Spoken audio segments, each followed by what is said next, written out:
अस्सलाम वालेकुम नाज़रीन किराम। 24 करोड़ पाकिस्तानियों के लिए इंतहाई बड़ी और खुशी की खबर यह है कि इलेक्शन का शेड्यूल अनाउंस कर दिया गया है। अब आप सबसे गुजारिश है कि आप अपने शनाख्ती कार्ड को टाकी शाकी मार लें, क्योंकि 8 फरवरी को आप लोगों ने घरों से बाहर निकलना है और बाहर निकल के आप लोगों ने वोट डालना है।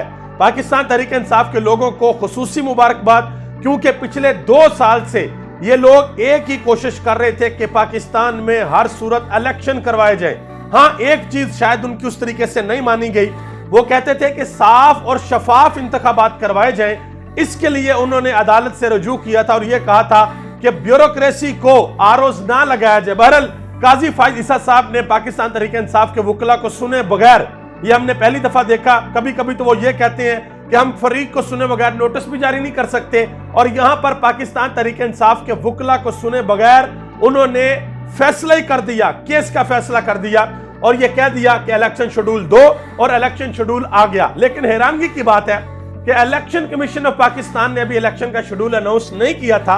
उससे कबल इसहाक डार साहब ने सोशल मीडिया के ऊपर पूरे का पूरा इलेक्शन शेड्यूल जो है वो अनाउंस कर दिया। जैसे ही इलेक्शन शेड्यूल आया उसके बाद हर तरफ हलचल मची। बलोचिस्तान के जो निगरान वजीर दाखिला हैं उन्होंने अपनी सीट से इस्तीफा दिया और यह कहा कि मैं मुस्लिम लीग नून के टिकट से इलेक्शन लड़ूंगा। इसके अलावा बलोचिस्तान के जो वजीर खेल हैं उन्होंने भी अपनी सीट से इस्तीफा दिया और यह कहा कि मैं किसी और पार्टी से इलेक्शन लड़ूंगा। लेकिन बाबर अवान साहब ने एक बड़ी अहम बात की है और जावेद हाशमी ने एक बड़ी अहम बात की है। दोनों बातें मैं आपके सामने रखने लगा हूं। बाबर अवान ने कहा है कि 8 फरवरी को कौमी असेंबली और सूबाई असेंबलियों की सारी सीटों पर हमारा एक ही उम्मीदवार है और भूलना मत, उन्होंने कहा कि पाकिस्तानियों भूलना मत, वजीर आजम इमरान खान 8 फरवरी को कौमी असेंबली और सूबाई असेंबली की सारी सीटों के ऊपर होगा। भूलना मत, वजीर आजम इमरान खान है। उनके कहने का मतलब यह है कि पूरे पाकिस्तान में जो वोट पड़ेगा वो इमरान खान को पड़ेगा। कोई भी कैंडिडेट खड़ा हो जाए, लोगों ने वोट सिर्फ बल्ले को डालना है, वोट इमरान खान को डालना है। और जो जावेद हाशमी ने बात की है वो मैं आपके सामने रखने लगा हूं।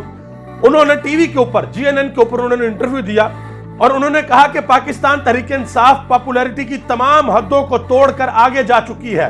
खवातीन हूं, बूढ़े हूं या नौजवान हूं, जिससे भी पूछो कि वोट किसको देना है, वो हमारी इज्जत रखने के लिए, जावेद हाशमी की इज्जत रखने के लिए ये कह देते हैं कि जिसको आप कहेंगे हम उसको वोट दे देंगे। लेकिन जावेद हाशमी ने कहा कि जब हम उनको कसम दे के पूछते हैं कि बताओ वोट किसको देना है, तो वो आगे से कहते हैं कि वोट तो हमने एक ही बंदे को देना है और उस बंदे का नाम है इमरान खान। तो आप अंदाजा लगा लें कि किस हद तक पाकिस्तान तहरीक इंसाफ की और इमरान खान की जो मकबूलियत है वो पाकिस्तानियों के अंदर हो चुकी है। अच्छा, एक और बड़ी अहम बात, अभी मैंने 2 चीजें आपको बताई कि निगरान वजीर दाखिला बलोचिस्तान और वजीर खेल, उन्होंने इस्तीफा दिया जैसे इलेक्शन शेड्यूल आया और कहा जी हम जो है वो इलेक्शन लड़ेंगे अब।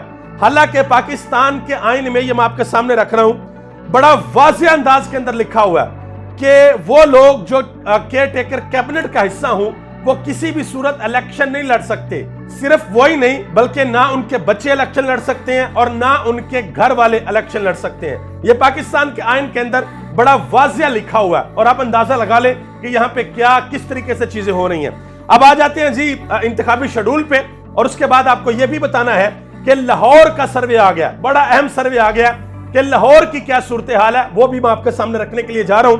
जो इंतखाबी शेड्यूल है वो ये है कि 20 से 22 दिसंबर तक जो उम्मीदवार हैं उनके कागजात नामजदगी जो है वो जमा करवाए जाएंगे। उसके बाद 23 दिसंबर को जो नामों की फहरिस्त है वो जारी की जाएगी।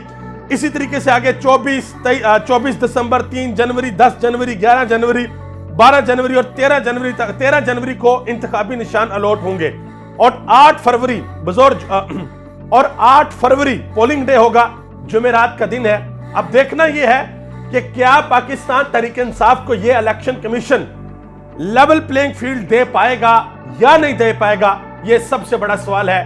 क्योंकि वही डीसी जो पाकिस्तान तहरीक इंसाफ को ना वर्कर कन्वेंशन करने देते हैं, ना जलसा करने देते हैं, ना कॉर्नर मीटिंग्स करने देते हैं, वही अब रिटर्निंग अफसरान होंगे। तो आप अंदाजा लगा सकते हैं कि किस हद तक यह इलेक्शन साफ और शफाफ होगा। हामिद मीर ने इसके ऊपर एक बड़ी अहम बात की है। उन्होंने कहा जी इलेक्शन कमीशन के वकील ने सुप्रीम कोर्ट के अंदर झूठ बोला है। इस्लामाबाद के जो डीसी हैं वो इलेक्शन कमीशन ऑफ पाकिस्तान के कहने के बावजूद तब्दील नहीं हुए जुडिशियल अफसरान देने के लिए लाहौर हाई कोर्ट ने इलेक्शन कमीशन ऑफ पाकिस्तान को शेड्यूल जारी करने का कहा था, जिस पर इलेक्शन कमीशन ऑफ पाकिस्तान 4 माह तक बैठा रहा। 8 फरवरी को इलेक्शन पर सवालात उठे तो उसकी जिम्मेदारी 3 रुकनी बेंच के ऊपर होगी, जिन्होंने बैठकर यह कहा है कि इलेक्शन शेड्यूल अनाउंस करें। हमाद अजहर ने एक बड़ा अहम ट्वीट किया। उन्होंने कहा जी, सूबाई और कौमी इलेक्शन वक्त पर नहीं हुए, जमानत के फौरन बाद गिरफ्तारियां मामूल बन गई, अगवा और तशद्दुद की नई रवायत डाल दी गई, आइन के बरखिलाफ फौजी अदालतें जायज करार दी गई। इस सब पर तौहीन अदालत नहीं हुई, लेकिन आजादाना इलेक्शन कराने के मुतालबे पर तौहीन अदालत लगा दी गई है। अच्छा जी, एक और बड़ी अहम बात है, पेशावर हाई कोर्ट के चीफ जस्टिस ने एक बड़ी अहम बात की है। उन्होंने कहा जी, इलेक्शन कौम की अमानत है, इंतजामिया सिर्फ 3 MPOs के ऑर्डर जारी कर रही है। सूबे में 700 से ज्यादा 3 MPOs के ऑर्डर जारी किए गए हैं। क्या ऐसे हालात में ऐसी इंतजामिया के तहत शफाफ इलेक्शन मुमकिन है? क्या ऐसी सूरत हाल में ये अफसरान अपने फराइज अंजाम दे सकते हैं? चीफ जस्टिस मोहम्मद इब्राहिम खान, जो कि पेशावर हाई कोर्ट के चीफ जस्टिस हैं, उन्होंने ये बात की है। लाहौर का सर्वे आ गया जी। पाकिस्तान तहरीक इंसाफ 61% के साथ पहले नंबर पे है, पाकिस्तान मुस्लिम लीग नून 22% के साथ दूसरे नंबर पे है, और अदर जमातें हैं 17% के ऊपर। अब आप अंदाजा लगा लें कि लाहौर के अंदर मुस्लिम लीग नून के साथ होने क्या वाला है। दूर दूर तक इनको सीटें नहीं मिलेंगी, और शायद नेशनल असेंबली की कोई सीट जीत जाए, कोई 1-2, और 2-3 सीटें जो हैं वो सूबाई असेंबली की जीत जाए। 14 नशिस्तें नेशनल असेंबली की हैं, और तकरीबन 30 नशिस्तें सूबाई असेंबली की हैं लाहौर के अंदर, और इनको अच्छा खासा बड़ा टफ टाइम मिलने वाला है। आप सबका बहुत बहुत शुक्रिया। पाकिस्तान जिंदाबाद, पाकिस्तान के अवाम और पाकिस्तान के इदारे पाइंदाबाद।